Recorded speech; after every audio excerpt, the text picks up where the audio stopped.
Bueno, buenos días.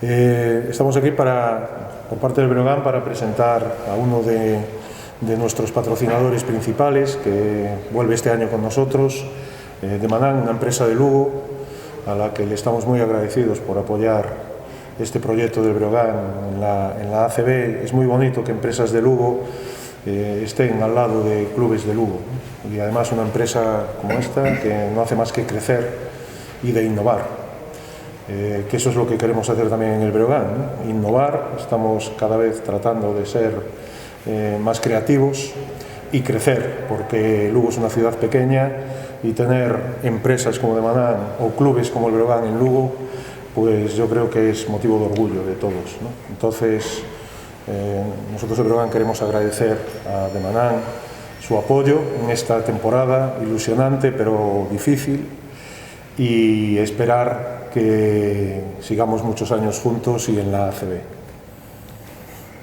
Nada, pues por nuestra parte lo mismo, agradecer al Breogán que nos permita un año más estar aquí, agradecer desde luego el esfuerzo que hacéis también cada día, en cada entrenamiento, cada partido.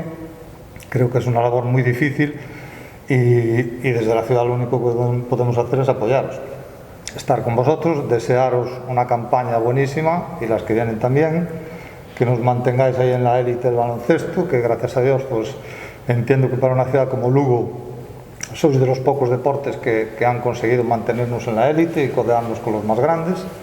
Y nada, desearos lo que dice el eslogan, Forza Lugo o Forza Breogán, que lleguéis muy lejos y que no nos deis muchos sustos, manteneros ahí mínimo medio de tabla para arriba para estar tranquilos, ¿vale? Ojalá. Muchas gracias. Muchas gracias.